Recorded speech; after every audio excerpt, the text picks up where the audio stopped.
Entre lac et montagne, Radio Grand Lac, votre radio. Votre radio. La 16/9e, l'actualité cinéma de Radio Grand Lac avec Kevin, Guillaume et Vincent. Et bonsoir à toutes et à tous et bienvenue dans la 16/9e, votre émission sur l'actualité cinématographique sur Radio Grand Lac 92.fm, radiograndlac.com ou l'application Radio Grand Lac disponible sur vos smartphones. Et ce soir, je suis en compagnie de Guillaume. Bonsoir à tous. Bonsoir Kevin. On salue Vincent qui est actuellement les doigts de pied en éventail au bord d'une plage sans doute. Voilà. On le salue bien. Qui profite bien de ses vacances et normalement nous le retrouverons la semaine prochaine, nous le saluons. Côté programme de la semaine, eh bien nous allons comme d'habitude donner les sorties annonces, de la semaine. les sorties de la semaine, une petite semaine. Petite semaine avec par contre des films qui sont quasiment disponibles partout. Ça va pas être très compliqué de les retrouver parce qu'ils sont dans au moins 2, 3, 4 cinémas. Donc c'est pratique. Et puis ensuite on donnera nos avis sur les films sortis la semaine dernière avec 2 films en particulier que sont Drop Game et Ravage, qui est sorti directement sur Netflix avec le bon vieux Tom Hardy. Oui, c'est vrai qu'il peut avoir cette mention, le bon vieux. Le bon vieux, oui. Ça change pas d'habitude. De Tom Hardy ? Oui. C'est quand même un peu mieux que Venom, mais on en parle. Je trouve Venom... Ouais, c'était divertissant, moi, Venom. Ouais, bon. Je suis un peu ennuyé, c'est sûr. Et puis, nous accorderons notre focus de la semaine à un grand réalisateur, David Cronenberg, qui sort son prochain film dans les salles demain, un film quasiment autobiographique, on va avoir l'occasion d'en reparler dès un instant. Mon cher Guillaume, quelle est la plus grosse sortie de la semaine ? C'est de la marvellerie, puisque sort Thunderbolts, qui sera disponible au Tolduac et au Pâté, de Jack Schreier, avec Florence Pugh, Sébastien Stan et David Harbour, entre autres. Donc Marvel Studios rassemble une équipe de anti-héros peu conventionnels. Yelena Belova, Bucky Barnes, Red Guardian, Le Fantôme, Taskmaster et John Walker. Je précise que John Walker, faut avoir vu des séries pour savoir qui c'est. Mais comme aussi... Non, c'est juste lui. Oui, c'est vrai. Non, il faut avoir vu un vieux film pourrave qui s'appelle Black Widow pour connaître les autres aussi. Pourrave, c'était très très moyen. Oui. Tombé dans un piège redoutable tendu par Valentina Allegra de Fontaine, c'est laissé pour compte complètement désabusé, doivent participer à une mission à haut risque qui les forcera à se confronter aux rencoins les plus sombres de leur passé. Ce groupe dysfonctionnel se déchirera-t-il ou trouvera-t-il sa rédemption en s'unissant avant qu'il ne soit trop tard? On écoute un extrait pour le savoir. Ça fait bizarre, non? Tu vas se dire que tout ça c'est fini, que personne d'autre viendra nous sauver. À moins que nous soyons nos propres sauveurs. C'est peut-être à nous de le faire. Bucky, tu t'adresses pas aux bonnes personnes. On a tous fait des trucs moches. Je suis aussi passé par là. Mais on n'échappe pas. Ça me donne très très envie. Ça sera sans moi. Les équipes de super méchants, j'ai déjà donné. Mais là, ils sont pas 2 fois. Ils sont pas méchants là pour le coup. J'ai déjà donné 2 fois.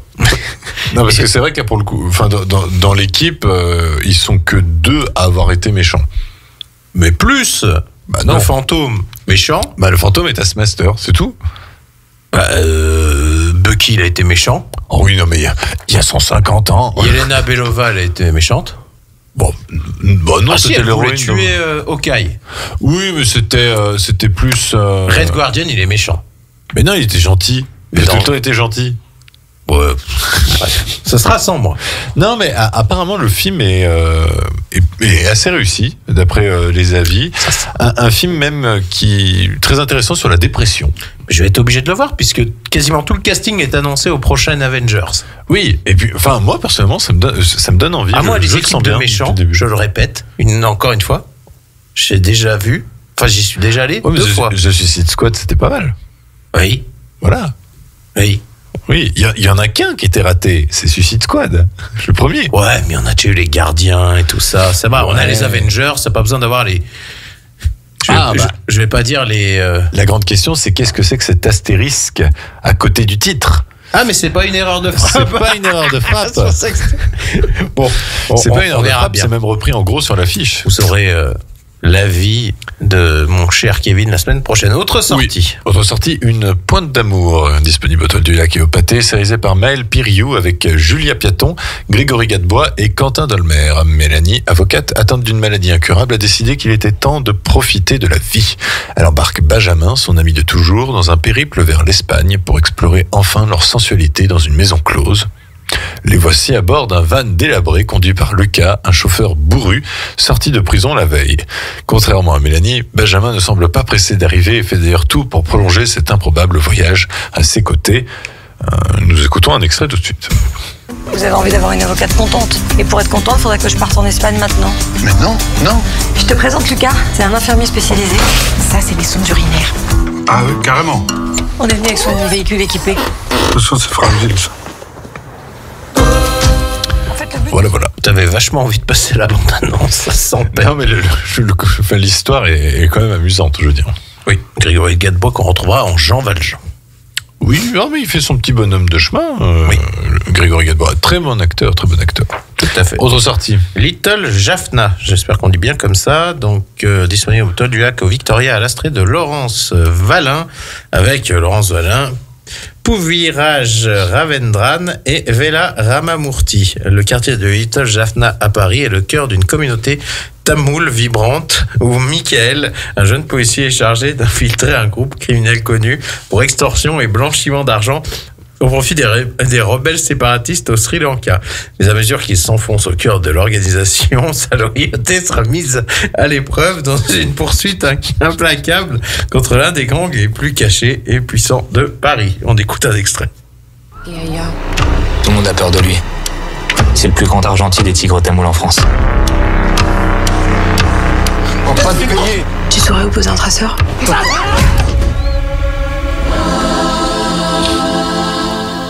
Alors, il faut savoir que c'est l'adaptation, c'est la version longue du court-métrage du réalisateur qui avait fait l'histoire en 20 minutes, je crois. Et du coup, voilà, c'est son premier long-métrage. Et je crois que Guillaume a beaucoup aimé cette histoire sur fond de gang tamoul. Et, Vibrante. Oui, c'est vrai que c'est vrai que j'avais pas fait gaffe. Ouais. La communauté tamoul vibrante, c'est vrai que c'est pas mal. Autre sortie, c'est Les Linceuls. C'est le nouveau film de David Cronenberg qui sera disponible au Toile du Lac, au Victoria et à l'Astrée. C'est avec Vincent Cassel, c'est avec Diane Kruger et Guy Pearce, sans prothèse dégueulasse, normalement. C'est avec moi, Vincent Cassel. Voilà. Karch, 50 ans, est un homme d'affaires renommé, inconsolable depuis le décès de son épouse. Il invente un système révolutionnaire et controversé, Grave Tech, qui permet aux vivants de se connecter à leur chair disparue dans leur linceul. Une nuit, plusieurs tombes, dont celle de sa femme, sont vandalisées. Karch se met en quête des coupables. On écoute un extrait. À l'aise avec le macabre. Ce sont les linceuls. Vous faites référence au linceul funéraire? Non, pas tout à fait.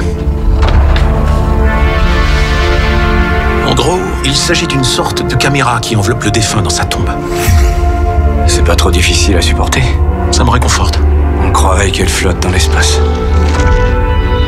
Voilà, un nouveau film de Cronenberg qui est intriguant, mais comme d'habitude, ça passe ou ça casse. Il s'était fait ramasser au Festival de Cannes et il a dû être entièrement remonté. C'est ça. Mais par contre, le sujet est très autobiographique puisque David Cronenberg a perdu sa femme récemment. Il a dit à Vincent Cassel, tu joues moi. Ah ben c'est clair. Et alors que lui, déjà, pour jouer de lui, c'est déjà bien. Voilà. Ok. Ça va. Non mais je joue avec David, je joue pour David, je joue avec d'autres. Bref, allez, on verra. Autre sortie. Les Indomptés, donc qui sortira au Toile du Lac et au Pâté de Daniel Minahan avec Daisy Edgar Jones, Jacob Elordi, encore celui-là, et Will Poulter. Donc Muriel et son mari Lee commencent une nouvelle vie lorsque celui-ci revient de la guerre de Corée.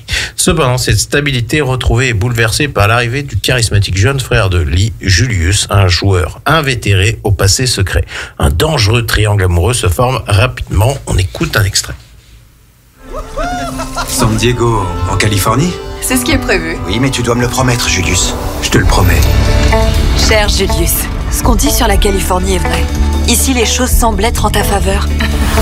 Comme si tout était possible. Pourquoi pas un film qui met en avant du coup cette nouvelle génération d'acteurs qui est en train de grimper. Mais je sais plus qui c'est, Daisy Edgar Jones. Eh bien c'est l'actrice qui était dans Là où chantent les écrevisses, Twisters, Normal People, qui est une série qu'on me dit qu'il faut absolument voir. D'accord, non, mais je connais pas. Voilà, non, c'est une actrice qui a vraiment un bon talent, ouais. C'est clair. J'aime beaucoup. Après, moi, Jacob Elordi, je le supporte plus. Ça passe ou ça casse, ouais. Mais ouais, la dernière fois que j'ai trouvé bon, c'était dans Saltburn. Ça commence à remonter un petit peu. Ah, c'était dégueulasse. Oui, mais c'était un bon film. C'était un bon film, certes, mais un peu dégueulasse. Autre sortie, c'est Les Règles de l'Art, disponible aux Toiles du Lac, au Victoria et à l'Astrée, réalisé par Dominique Baumard avec Melville Poupeau, Sofiane Zemani et Julia Piaton. Ah bah, elle est partout. C'est la semaine. Je pensais même qu'il y avait une clause dans les contrats comme quoi tu n'avais pas le droit de sortir 2 films la même semaine où tu joues dedans. Elle doit être rôle secondaire aussi. C'est pas faux. L'histoire de Jonathan. Voilà, j'apprends que Jonathan, c'est un prénom. Jonathan, expert en montres de luxe au quotidien monotone, voit sa vie basculer lorsqu'il s'associe à Eric, receleur et escroc. Fasciné par le train de vie d'Eric, Jonathan perd toute mesure. Tout s'accélère quand, pour répondre à une commande d'Eric, Joe, cambrioleur de génie, vole 5 chefs-d'œuvre au musée d'art moderne de Paris en 2010. Dès lors, les 3 hommes sont entraînés dans une spirale incontrôlable. On écoute un extrait. Je vais tout te raconter. Moreno, c'est un mec, il revend des objets volés. Et puis il y a un autre mec qui s'appelle Joe, qui est un cambrioleur et qui vole des objets dans des appartements. C'est quoi ça? Ça, si t'en trouves un, j'ai un client. Et je sais pas pourquoi. Ces mecs, ça m'a fasciné. Les Règles de l'Art. Mais cette année, elle a sorti combien de films? Les Secrets de Khéops, Le mélange des genres, Les Règles de l'Art, et encore Une pointe d'amour et La veuve de l'avenir. La venue de l'avenir, pardon, de Clapiche. Ah bah, du coup, La pointe d'amour, c'est demain aussi, et La venue de l'avenir, c'est fin mai. C'est en même temps que Cannes. Bah, disons, je veux dire, elle a turbiné l'année dernière. Ah bah, oui, en même temps, ça fait penser à une certaine Adèle Exarchopoulos qui a fait 5 films en 1 an, quand même. Ouais, enfin, alors, on peut comparer ce qui est comparable, excuse-moi. Oui. Je suis à Piaton, enfin, mal placé pour la juger, mais c'est moins talentueuse que la petite Adèle. Oui, c'est vrai. Et le dernier film? Tu n'as menti à point de Tim Mielans avec Cillian Murphy, Claire Dune et Emily Watson. Irlande, 1985, modeste entrepreneur dans la vente de charbon, Bill Furlong tâche de maintenir à flot son entreprise et de subvenir aux besoins de sa famille. Un jour, lors d'une livraison au couvent de la ville, il fait une découverte qui le bouleverse. Ce secret longtemps dissimulé va le confronter à son passé et au silence complice d'une communauté vivant dans la peur. Pas d'extrait puisque... Film seulement VO et disponible au Victoria seulement. Mais je crois que celui-là, il galère un peu parce que j'ai l'impression qu'il est annoncé depuis un moment. Et... C'est vrai, il est sorti depuis plus de 9 mois aux États-Unis et en Angleterre. Mais voilà, nouveau film avec Cillian Murphy. Surprenant qu'il n'ait pas un peu plus de copies, étant donné que le dernier film de Cillian Murphy est un gros succès. Oui, mais en fait, c'est que tu te gourres. Le gros film de Cillian Murphy. Non, c'est pas en mai, mais enfin, c'est dans l'année, puisque sort le film Peaky Blinders. Oui, mais directement sur Netflix. Oui, mais c'est l'événement de cette année. D'accord. Lui, du moins. Je suppose. Ah bah, si tu n'as pas vu cette série, je te la conseille. Je n'ai toujours pas vu cette série. Eh ben, il faut la voir. Et puis du côté de nos amis cinéphilex, un seul film, La mer au loin, sorti seulement Victoria, réalisé par Saïd Amish avec Ayoub Greta, Anna Mouglalis et Grégoire Collin. L'histoire de Nour, 27 ans, qui a émigré clandestinement à Marseille. Avec ses amis, il vit de petits trafics et mène une vie marginale et festive, mais sa rencontre avec Serge, un flic charismatique et imprévisible, et sa femme Noémie, va bouleverser son existence. De 1990 à 2000, Nour aime, vieillit et se raccroche à ses rêves. Voilà donc le film qui sera disponible du côté de nos amis de chez Cinéphilex. On a fini les sorties de la semaine, une semaine assez prometteuse quand même en termes de films avec des propositions assez détonnantes. Donc j'ai un peu hâte quand même sur plusieurs sorties. Même de Cronenberg, j'ai hâte de découvrir son... Ah, j'irai pas, monsieur. Merci Guillaume. Depuis les crimes du futur. La solidarité. Ah, depuis les crimes du futur, non. Ah, c'est fini, moi, et Cronenberg. Bah non, mais... C'est vrai qu'ils étaient compliqués, mais nous en parlerons un peu plus tard dans la soirée. Avant de donner nos avis... pour faire caca, c'est bon. Avant de donner nos avis sur les films sortis la semaine dernière, on va se faire une première pause musicale avec Starship, Nothing's Gonna Stop Us Now, tiré du film Mannequin, qui est un vieux film des années 80, mais c'est aussi tiré d'une des bandes annonces de Thunderbolts, qui sortira dans les salles demain. On se retrouve tout de suite après. Entre lac et montagne, Radio Grand Lac, c'est votre radio. La 16/9e, l'actualité cinéma de Radio Grand Lac avec Kevin, Guillaume et Vincent. Et rebonsoir à toutes et à tous et bienvenue dans la 16/9e, votre émission sur l'actualité cinématographique, toujours sur Radio Grand Lac 92.fm, radiograndlac.com. Et je suis toujours en compagnie de Guillaume. Oui, c'est sûr là, tout à fait. Qui est heureux ce soir. Ouais, il est content. Après avoir donné les sorties de la semaine, il est temps désormais de donner nos avis sur les films sortis la semaine dernière. Mais avant cela, quels sont les films que nous vous conseillons encore et qui sont toujours disponibles en salle? Il y a toujours le film Blanche-Neige. Qui fait de la résistance. Oui, Ma mère, Dieu et Sylvie Vartan. Le film Si Amateur. Le film Rapide. Qui marche pas des masses. Donc franchement, allez-y, c'est bien. Le film Sinners qui cartonne, lui, c'est bien.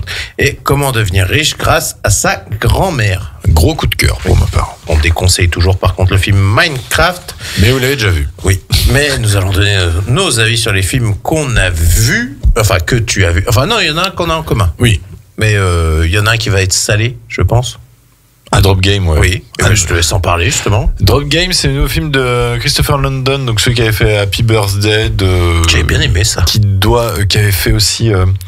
Je ne sais plus comment s'appelait ce film, mais en fait c'était c'était un film où le méchant, le tueur et la victime changeaient de corps. Ah oui, c'est une sorte de Freaky Friday, mais avec Vince Vaughn et je sais plus qui. C'était pas, il y avait 2-3 idées drôles. C'était nul, mais sinon c'était pas terrible. Et là, Drop Game, j'avoue que c'est un gros pétard mouillé quand même. On est sur un quasi huis clos dans un restaurant en haut d'une tour, on pourrait penser à Seattle, je ne sais plus quel est le patelin, avec du coup une histoire de rencard entre une actrice principale qui joue particulièrement mal, surtout quand on lui dit très rapidement dans le film tu dois tuer ton rencard, elle fait non, pas lui. Enfin voilà, c'était très mauvais. Ouais, mais c'est vite tourné, t'as dit toi-même, c'est un huis clos, ça doit être tourné en 2 semaines. Mais par contre, Brandon Sklenar, même s'il a pas grand-chose à jouer, j'ai compris Brandon Sklenar. Ce Sklenar quand même, il a pas grand-chose à jouer, mais il se débrouille bien quand même. Franchement. Il est beau. Il s'en sort bien. Il est beau. Alors forcément, il a un rôle très caricatural. La fin, n'en parlons pas quand vous avez la révélation du complot, mais c'est digne des pires vaudevilles que vous avez vu de toute votre vie. Quand vous allez voir qui c'est qui est le méchant, vous allez dire non mais sérieusement quoi, c'est affreux. C'est le patron du restaurant. Non, ça je t'avais. Non. Je me rappelle plus. Non, mais je te le dirai en off parce que je voudrais quand même pas vous dévoiler cette surprise formidable. T'imagines, c'est la dame pipi parce qu'elle a pas donné de pièces. Non, il y a pas de dame pipi. Ça c'est. Non. Mais voilà, c'est un film qui est franchement assez bas de plafond, qui est pas terrible. Pourtant, il y a 2-3 bonnes idées de réalisation au début. Surtout en particulier pour mettre en scène les messages qu'elle reçoit sur son téléphone. Bien évidemment, ça vous fait dire que le film n'aurait pas lieu si elle avait plus de batterie ou si elle avait juste éteint son téléphone. Certes, voilà, mais bon, le réalisateur n'y a pas pensé. Mais voilà, il y a quelques bonnes idées, vraiment, où à un moment, elle est enfermée dans un endroit clos des toilettes. Et en fait, les messages s'affichent tout autour d'elle, en fait. Comme si elle était envahie de messages, tu vois. C'est intéressant. Voilà. Super. N'allez pas le voir, c'est pas terrible. Super, d'accord. Mais on va parler sinon du film Netflix Ravage de Gareth Evans. J'allais dire Edward, mais non, c'est pas lui. Non, Gareth Evans, donc réalisateur des films The Raid 1 et 2, showrunner de la série Gang of London et aussi réalisateur du Bon Apôtre, disponible sur Netflix, qui est un film horreur mystique que je n'ai toujours pas vu, mais qui pourtant me donne envie. Je connais ça. Ah non, j'ai mis dans ma liste, j'ai pas regardé. Oui. Ouais, comme beaucoup de gens, je pense. Et donc voilà, il revient avec, cette fois-ci dans le cinéma américain, avec Tom Hardy, Forest Whitaker et Timothy Olyphant. Oui, c'est vrai. Pour, du coup, un film d'action. Le film a été tourné en 2021. Il ne sort que maintenant. Et bon, disons que ça se sent un peu. Oui, il y a beaucoup de reshoot. Pour moi, il y a 2 grands moments de bravoure dans le film qui, à eux seuls, valent le coup de le voir sur Netflix, parce que de toute façon, il n'y a pas grand-chose d'autre. Parce que ça coûte rien, déjà. Voilà, c'est ça. Mais il y a vraiment 2 grosses scènes d'action qui font vraiment plaisir, et on retrouve un peu la patte du réalisateur The Raid. Ouais, mais par exemple, même dans les scènes d'action, je suis très déçu, parce qu'il y a un côté practical quand il défonce certains types. Tu vois bien que le sang est fait en vrai sang, enfin qu'il y a des prothèses qui explosent, et d'un seul coup, tu passes en mode tout CGI, et je comprends pas.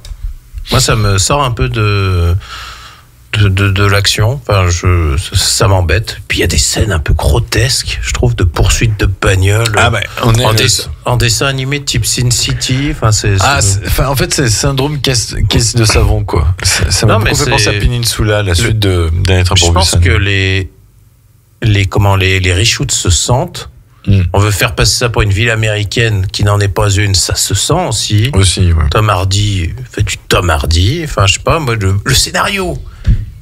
Franchement, tu m'en veux si je te dis que au final, j'ai rien compris parce que j'ai pas suivi.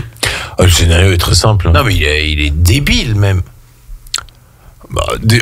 C'est le scénario bas de plafond d'un film d'action. C'est-à-dire que lui, c'est un ripou. Et il doit protéger le fils du maire actuel, puisque de toute façon le politicien c'est la vérité, et donc s'il ne protège pas son fils, voilà. Ça va pas plus loin que ça. Hein. Non mais c'est nul. Enfin vraiment, moi le scénario, l'histoire toute pétée, ça m'a un peu sorti.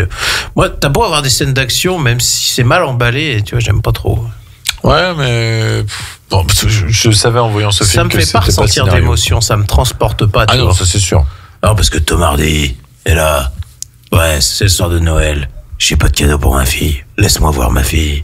Voilà, ça c'est le cliché au possible. Ah mais à côté de John McClane du dimanche, ouais. Non mais pire que John McClane. John McClane, tu t'attaches à lui. Lui, c'est vraiment, enfin, excusez-moi l'expression, c'est un trou duc, quoi. Mais par contre, les deux grosses scènes d'action, là, il y a de l'inventivité. On joue même sur les niveaux, que ce soit dans la boîte de nuit ou dans le chalet. Et puis, alors, moi, je trouve que c'est les rares films qui font du bien en faisant du mal. C'est pas terrible, ça passe. Je sais que j'ai un collègue qui a bien aimé, mais le reste, ouais, c'est de la prod Netflix, quoi. Mais c'est ce que vous verrez de mieux sur Netflix depuis un bon bout de temps. Oui, peut-être bien, oui, en même temps. Mais ouais, ça reste de la prod Netflix, ça arrivera, c'est du contenu. C'est du contenu. Sans plus. Déçu. Ouais, d'accord. Et côté conseil télé, tu auras un conseil télé? J'en ai un vite fait. Donc ce sera lundi 5 mai, puisque sur Arte à 20h55, puisque passe Little Big Man, que j'avais eu l'occasion de découvrir une fois, d'Arthur Penn avec Dustin Hoffman, une belle fresque western qui parle de l'Amérique. J'avais vraiment beaucoup apprécié ce parcours un peu loufoque de ce personnage qui se retrouve élevé par les Indiens, en fait, qui traverse toute une période de l'Amérique avant de finir vieux à 121 ans, tout ça. Je sais pas si tu l'as vu. Non, toujours pas. Il faudrait que je vois. Eh ben, c'est vraiment à voir. Il voit toutes les grandes figures du western. Il fait la bataille de Little Bighorn. Il voit Wild Bill Hickok, tout ça. Enfin bon, bref.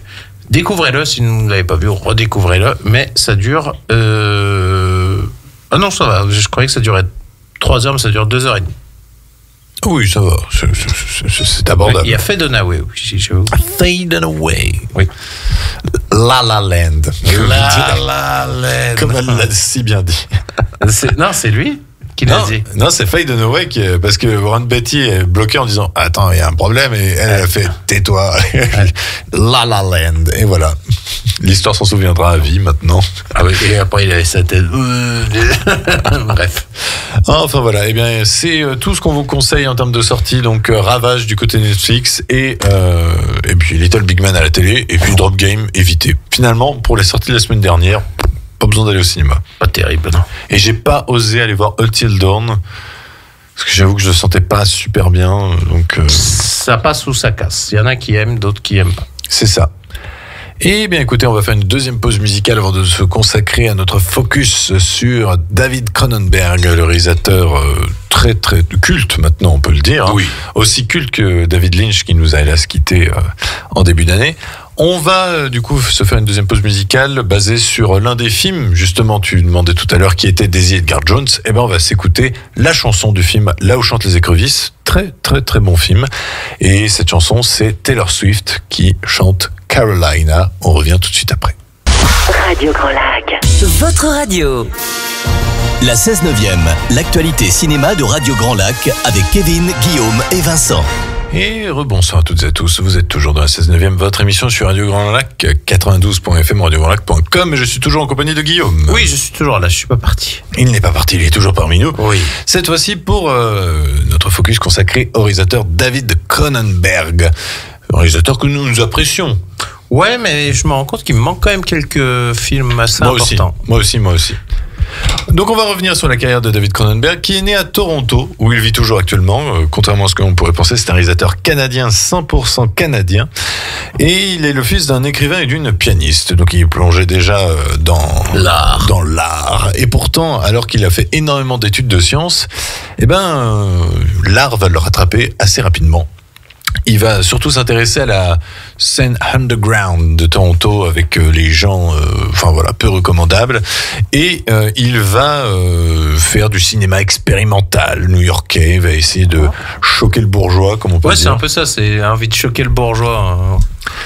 Avec 2 courts-métrages, Transfer et From the Drain, donc qui sont des courts-métrages sans doute disponibles en ligne. Sûrement, oui. Et il passe au long-métrage en 69 avec Stéréo, un film que je n'ai pas vu, et Crimes of the Future, qui normalement n'a pas vraiment de lien. Non, c'est pas la même chose, ouais. Avec les crimes du futur, qu'on en parlera un peu plus tard.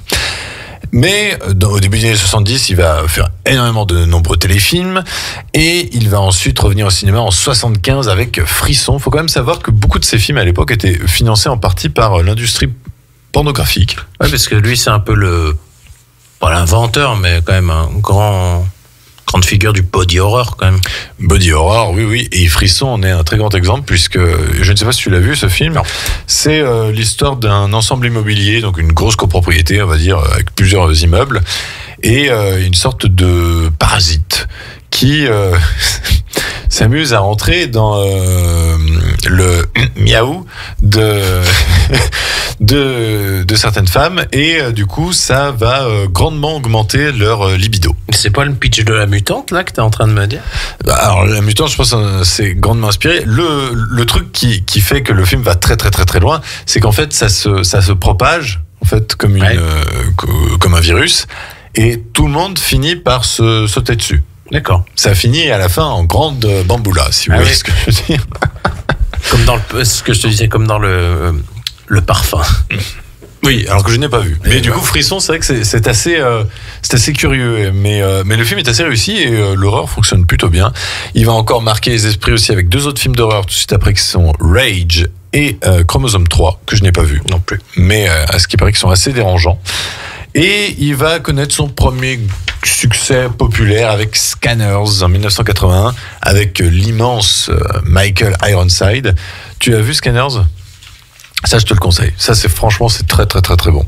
C'est cette partie-là de sa carrière que je connais pas trop. Ouais. Et Scanners, c'est un film sur du coup des télépathes qui ont le pouvoir de vous faire exploser la tête. Et c'est un très très très bon. C'est peut-être l'un des films de Cronenberg les plus divertissants. Dans la partie psychologique que body horror. Moi, je me rappelle, j'ai plus été attiré par sa seconde partie de carrière. Donc tu n'as pas vu non plus Vidéodrome qui est sorti 2 ans plus tard avec James Woods. Et toi, tu l'as vu? Non. J'avoue qu'il m'est passé à côté. Il faudrait que je le rattrape très rapidement puisque c'est l'un de ses films les plus marquants qui, parle des médias. C'était un peu avant l'heure, un peu avant. Non, tu me diras, c'est dans les années 80. Donc on est vraiment dans cette période-là où on a eu une network de Sidney Lumet, on a eu tout ça et on remet un peu en cause le pouvoir de la télévision. Moi, je te dis, je suis plus sur tout ce qui est plus psychologique avec comme son film suivant, Dead Zone, qui est peut-être un de ses meilleurs. Moi, c'est mon préféré.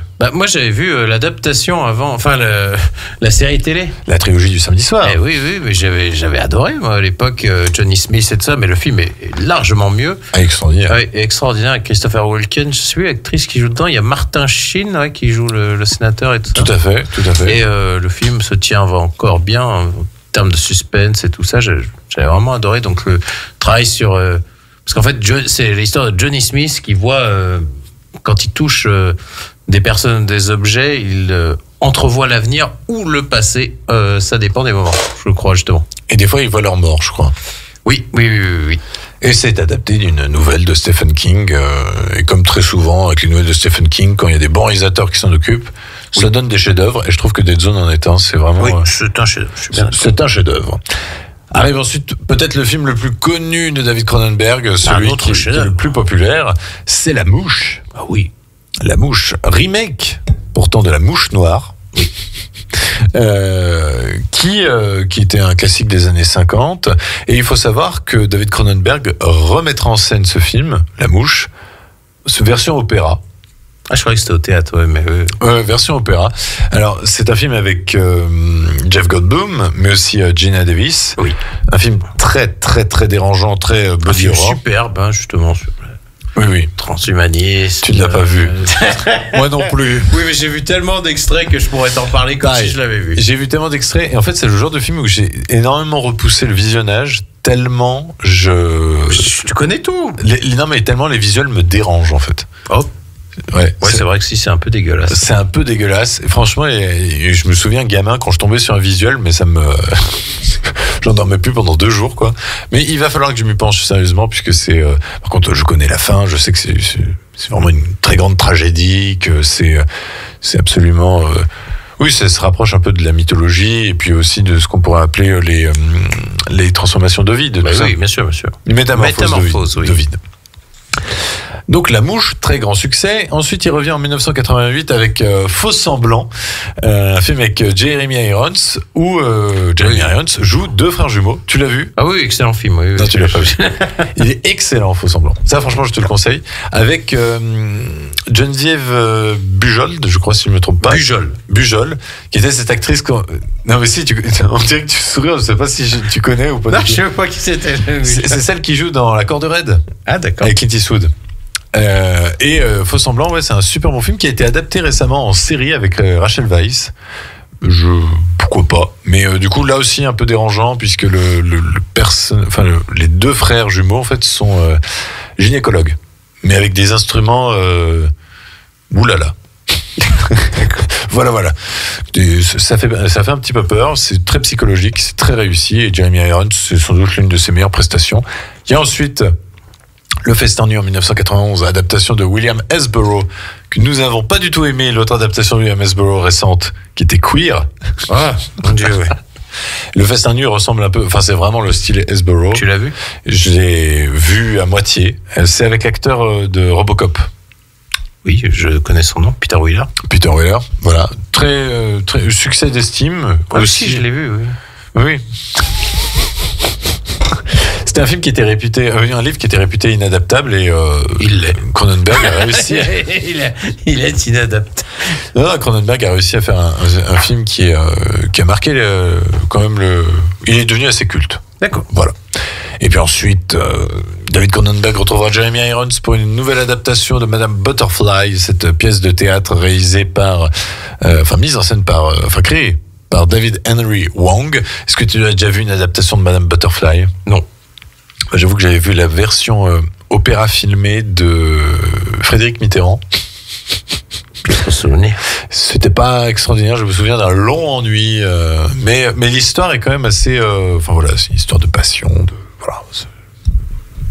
très convaincu, mon cher Guillaume. Ouais, absolument pas. Et le film suivant, l'as-tu vu ? Par contre, voilà, là on entre dans les périodes... Parce que je ne l'ai pas vu, Crash. Ah oui, et c'est justement, en fait, c'est James Spader, il me semble, il y a Holly Hunter, si je dis pas de bêtises. Oui. Et, en fait, il a un accident de voiture et il devient un peu fasciné par les accidents de voiture. Il se met à avoir des pulsions sexuelles, en fait, devant tous les accidents de voiture et tout ça. Ils se mettent à coucher dans des voitures accidentées et tout ça. Et il y a beaucoup qui ont dit que Titan s'était inspiré de Crash. Ouais. Et entre nous, j'avais pas du tout aimé ce film, franchement. Titan ou Crash ? Les deux. Franchement. Je m'étais ennuyé là devant Crash. Je n'ai pas trop compris le délire. Enfin, si, je vois bien ce qu'il voulait faire. C'était la peur, enfin, le choc qui vire à l'obsession. Enfin, je sais pas. C'était vraiment très, très bizarre, quoi. Je recommande pas Crash. Qui avait quand même eu le prix spécial du jury. Ouais, ça, c'est des films de Cannes, quoi, vraiment. Non, mais des films de... Oui, un film qui avait quand même marqué... Mais ça m'étonne pas que si on donne un prix à Crash, qu'on donne un prix à Titan. Ça semble logique. Ah, c'est même... ouais. Bref, Titan, je déteste ce film. Par contre, je crois que tu préfères le prochain.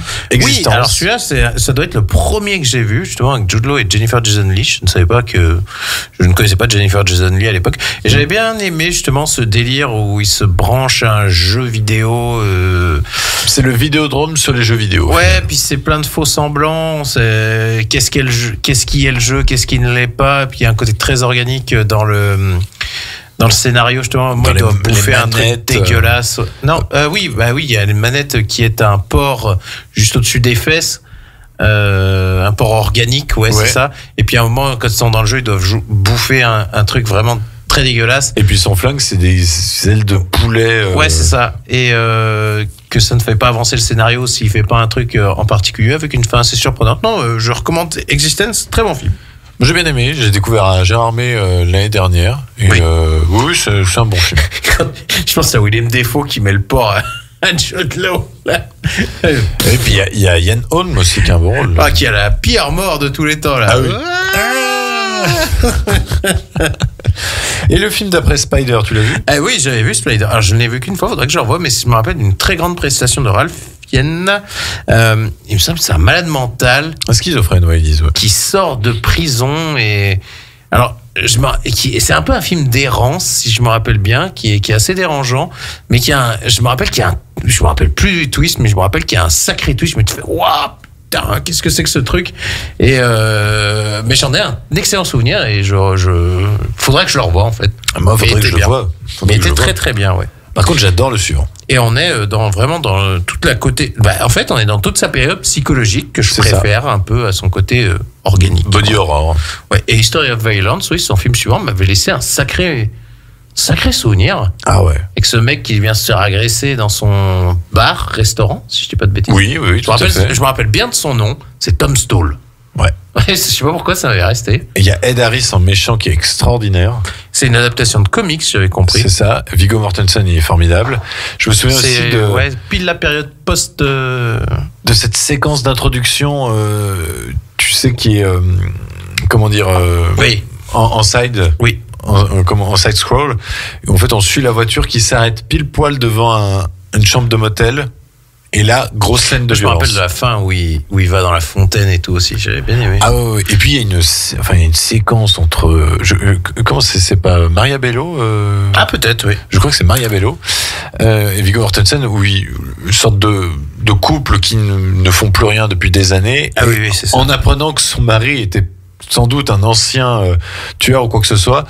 Ça réveille chez les deux des instincts de première nuit. Et la femme m'avait laissé. Oui, c'est Maria Bello. La femme m'avait. Elle posait pas mal de questions quand même. Je me rappelle. Ouais. Mais c'est un film très divertissant. J'avais bien aimé, ouais. Et alors le suivant, j'adore aussi. Alors en fait, je me rappelle plus assez. Je me rappelle qu'il y a un moment, je m'étais un poil ennuyé, mais qu'il y avait des scènes vraiment marquantes. Dans la scène de la douche et tout ça là. Ah oui, dans le sauna où t'as Viggo Mortensen qui se bat contre tout le monde alors qu'il est à poil. Ouais, il commence en serviette, il finit à poil. Finit à poil. Donc il y a quand même un casting qui était dingue. C'était Naomi Watts, Vincent Cassel et Viggo Mortensen. Oui.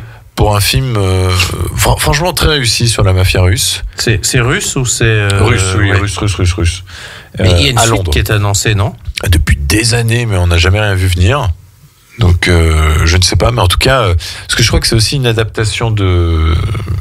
Je sais pas ça. Peut-être de comics ou en tout cas de livres, et qu'apparemment il y aurait d'autres histoires après. Mais en tout cas, Les Promesses de l'Ombre, c'est un film que je conseille chaudement. J'ai adoré ce film. 2010, il y a le film Dangerous Method, donc c'est une version cinématographique de la pièce de théâtre The Talking Cure. Christopher Hampton, c'est avec Michael Fassbender, Keira Knightley et Viggo Mortensen, que j'avais plutôt bien apprécié pour le coup. Ce rapport de rivalité entre... C'est Jung, c'est ça? Jung et Freud. Et Freud, et elle, c'est une future psychiatre, et je me rappelle plus son nom. Et c'est la première où ils... Qu'est-ce qu'ils étudient déjà? C'est la psychanalyse. La psychanalyse, mais l'hystérie aussi. Oui, elle est hystérique, justement. Je m'étais profondément ennuyé. Moi, c'était bien, j'avais trouvé ça assez intéressant. Mais... Ah ouais. Et le pire, c'est que moi, c'est mon premier. Je crois que c'est le premier film que j'ai vu de Cronenberg. Et alors là, je me disais, purée, j'aime pas son style. J'allais dire, pour rentrer dans son univers, c'est chaud. Ouais, j'avoue. Ouais. Pourtant, c'est le genre de film qui est plutôt grand public, on va dire, ce drame grand public, mais j'ai préféré les autres que j'ai vus après. Le film suivant, Cosmopolis, en 2012, avec l'arrivée de Robert Pattinson, un film qui avait vraiment divisé à l'époque parce que... c'est celui-là qu'il faut absolument que je rattrape en priorité. Également, alors très particulier à ce qui paraît. C'est en grande partie une critique du capitalisme, avec beaucoup de sarcasme, un ton absurde. Et le film avait divisé... Alors, il faut savoir quand même qu'à l'époque... pas mal de groupies avaient été choqués de voir Robert Pattinson dans un film... beaucoup trop intellectuel comparé à Twilight. Oui, mais c'est bien, justement, parce que lui, il a su choisir pour se casser son image de Edward Cullen. Après, je peux comprendre que c'était violent, parce qu'entre Twilight et... Oui, mais il a bien choisi. Ah, bien sûr. Maintenant, il est encore parmi nous, il joue encore dans des films, donc ça veut dire qu'il a fait le bon choix. Le film suivant, par contre, c'est un film que je crois que tu apprécies beaucoup. Ah ouais, celui-là, j'aime bien. Une critique d'Hollywood. Oui, c'est avec John Cusack, Julianne Moore, Maya Wasikowska, il y a Robert Pattinson, enfin, il y a un pléiade d'acteurs. Et oui, c'est vraiment la critique de ce star system, puisque... Je crois que John Cusack, est un acteur, est un psychologue ou je sais plus, coach de vie hyper connu. Oui. Il a son fils qui est acteur, qui est en gros la prochaine grande vedette, mais sa fille, ils l'ont exclue parce qu'elle avait des problèmes psychologiques. Julianne Moore, elle a des grands. Julianne Moore, elle est une actrice un peu has-been. Névrosée, enfin, vraiment, c'est la vision, je pense, qu'à Cronenberg d'Hollywood, c'est cet endroit décadent, et je pense que même quand tu vois l'affiche, tu te dis, il aimerait bien y voir brûler, je pense. C'est vrai que oui, avec des couleurs très très chaudes. Moi, ce qui est amusant, c'est que j'ai découvert Maps to the Stars, du coup, dans l'appartement que j'avais loué au Festival de Cannes. Et du coup, c'est là que tu te dis, ce monde-là est à côté de moi. Et en effet, de ce que j'ai vu dans la journée, ça se confirme le soir quand je vois ce film. Je suis entièrement d'accord. Et puis après, il fait une grande pause. Alors, il a aussi écrit un roman. Enfin voilà. Il est acteur de temps en temps. Il joue des fois dans des films. Il avait joué dans Alias, je me rappelle, mais je crois que j'ai vu aussi dans Jason. Enfin, oui, il est dans Jason X, Jason 10, où Jason va dans l'espace. Et puis, il avait accepté aussi de jouer dans la première réalisation de Viggo Mortensen, Falling, où il jouait justement alors je crois que c'était un proctologue.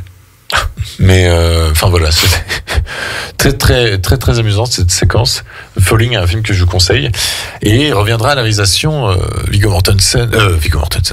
David Cronenberg avec les Crimes du futur, oui, justement, pour pas confondre, même si le titre VO, c'est bien sûr Crimes of the Future. Avec encore Viggo Mortensen, avec Kristen Stewart qui est catastrophique dans ce film, et Léa Seydoux qui est la moins pire qui est celle qui joue le mieux. Ça, c'était impressionnant. Alors ça, c'est un film pour le coup que j'ai découvert au Festival de Cannes à l'époque. C'est nul en salle IMAX et tout. Enfin voilà, j'ai vu aussi. Excusez-moi pour le langage, mais c'est vraiment c'est très compliqué. Du coup, j'ai pu voir Mortensen, les acteurs, tout ça, qui avaient l'air très très contents d'être là. Enfin voilà. Ils étaient là-bas au cinéma? Non, moi je les ai vus sortir du tapis rouge, parce que j'allais voir un autre film, et le lendemain, je suis allé voir au cinéum le film. Les Crimes du futur. Ah, c'est prétentieux en plus. Non, mais alors, pour recontextualiser, au moment où on était au Festival de Cannes, du coup, il y avait vraiment une poignée de gens qui l'avaient vu. D'après eux, c'était un film insupportable, tellement insoutenable, c'est tellement violent, c'est tellement graphique. Nom de Dieu. C'est nul. Mais en fait, en plus, c'est un artiste qui, en gros, a une sorte de cancer et il a plein de tumeurs. Et en gros, son truc, c'est de se faire ouvrir le bide par ses assistantes qui retirent des tumeurs en direct pendant un spectacle. Et c'est adulé. Alors, on a compris, on a compris la métaphore, l'artiste qui se met à nu, qui se vide les tripes, ça va, mais c'est d'un prétentieux. Puis en plus, ça veut se faire genre, dans un monde un peu post-apocalyptique, mais t'arrives pas, enfin pas post-apo, mais en perdition, mais t'arrives pas vraiment à situer, mais c'est nul. Enfin, franchement, j'ai été même énervé après ce film. Bah moi, je t'avoue que alors que je m'attendais vraiment à un film insoutenable, j'étais là, pourtant j'étais bien assis. Non, mais même les scènes où ils ouvrent le bide, c'est mal. Mais l'écran était tellement grand, je me dis oh là là, je vais avoir peur, ça va être l'enfer. Et j'ai failli piquer du nez, je ne sais pas combien de fois dans le film. Ah oui, parce qu'en plus, on dirait le côté organique d'Existence, ouais, si je me rappelle bien, mais vraiment, enfin, c'était. Et puis la chaise où il doit faire caca, là. Non, il mange. Oui, mais il mange. Mais en fait, vu qu'il a des tumeurs, ses intestins sont pas droits, donc il a une chaise qui lui bouge les fesses en direct. Pour que ça puisse descendre. C'est absolument ridicule. Et alors le film se termine là-dessus. Et puis en plus, il a la cuillère et donc évidemment la bouffe dans la cuillère. Ah non, mais... Voilà. Guillaume est en très grande forme. Ah non, mais les crimes du futur, non. Mais par contre, miracle au milieu de ce film, Léa Seydoux qui était très convaincante. Ouais. Peut-être que c'est dans ce genre de film-là où c'est son délire, quoi. Ah, c'est fou.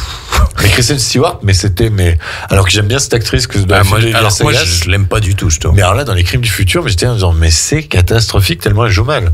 Bah parce que quand elle a vu la chaise de Viggo Mortensen, j'imagine le premier jour, elle a dû faire oh là là, je suis dans ce film-là, mince. J'avais oublié qu'il y avait Scott Speedman dans ce film. Sorti d'entre. J'ai pas tout. Je crois que je l'ai vu une fois, cet acteur, c'était dans. Comment ça s'appelait Underworld 2. Ouais, le 1. Enfin, moi, j'ai vu que le 1, mais. Ouais, oui, le 1 et le 2. Oui, le 1 et le 2. Ah bon, voilà. Mais, enfin, voilà. Le film était en compétition, mais n'a rien gagné. Et, bon, on va pas se mentir, mais on comprend pourquoi. Et. Voilà, son nouveau film, Les Linceuls, qui sortira demain avec Vincent Cassel, Diane Kruger, Sandrine Holt et Guy Pearce. Ça a été aussi également présenté en compétition à Cannes cette année. Ça c'est reparti complètement bredouille également. Est-ce que on est encore sur un acte manqué, un acte raté comme pour les crimes du futur, ou est-ce que ça va être un film très personnel qui va réussir quand même à nous convaincre? C'est la grande interrogation. Toi, tu n'y crois pas du tout? Ah non, moi, il m'a perdu du moment qu'il a fait les crimes du futur, moi, vraiment. Tu penses que c'est pas juste... Ah non, puis en plus, du moment qu'il a dû remonter intégralement le film, c'est mort. C'est mort. Oui, ça semble compliqué. Ouais. Parce que ceux qui l'auront vu à Cannes, ce n'est pas la même version que vous verrez là en salle. Donc non, c'est perdu. Je pense que le pari est déjà perdu. Ouais. Donc moi, si je vais vous conseiller 3 films de Cronenberg, ce serait Dead Zone, A History of Violence et Les Promesses de l'ombre. Je crois qu'on est pareil, sauf peut-être que... Oh, je mettrais Maps to the Star à la place de... T'as dit lequel en dernier? Les Promesses de l'ombre. Ouais, je mettrais peut-être celui-là. Et encore, on n'a pas tout vu, mais... On n'a pas tout vu, mais voilà, on souhaitait vous parler de ce réalisateur David Cronenberg qui fascine autant qu'il horrifie, qu'il dérange. Et Est-ce que c'est pas un vieux truc de cinéphile maintenant, à l'heure actuelle, David Cronenberg? Est-ce que ça te dérange encore? C'est peut-être ça le problème. Parce que j'ai envie de te dire, David Cronenberg, tu vas parler de ça à un jeune, il va te dire... Ouais, c'est qui celui-là? Si, un vague souvenir, on va dire ah, mais c'est lui avec le film de Pattinson, ouais, ou. Tu vois ce que je veux dire? Mais par contre, son fils fait aussi, Brandon Cronenberg, il fait aussi des films qui reprend un peu le flambeau de son père en termes de body horror, qui va même encore plus loin, ce qui paraît. Il y avait Possessor, et puis le dernier film, je ne sais plus comment il s'appelle, mais... c'est Infinity Pool. Infinity Pool. Donc voilà, la famille Cronenberg reste encore très très très présente au cinéma. À voir si David nous a réservé peut-être à mon avis, non, mais bon, pourquoi pas. Est-ce que ce sera son dernier film, par ailleurs? 82 ans, oui, c'est fort probable. C'est possible. Eh bien écoutez, c'est tout pour l'émission de ce soir. Côté programmation à la radio, vous retrouverez demain 2 émissions. Question de parents présentée par Elodie L de midi 15 à midi 45 et l'émission Parents Autrement présentée par Pauline de 13h à 14h. Et pour finir en musique, je vous avoue qu'il était très difficile de trouver une chanson dans les films de David Cronenberg. Il y en a pas, c'est simple. Et du coup, j'ai retrouvé en fait une chanson d'un film dans lequel il a joué, tout simplement, un petit caméo. C'était Série Noire pour une nuit blanche avec un certain Jeff Goldblum et avec Michelle Pfeiffer. C'est un film de John Landis qui était assez amusant. Et on va s'écouter, pour finir cette soirée, Marvin Gaye, Let's Get It On. D'ici là, portez-vous bien, passez une bonne semaine et surtout allez au cinéma. Bonne soirée.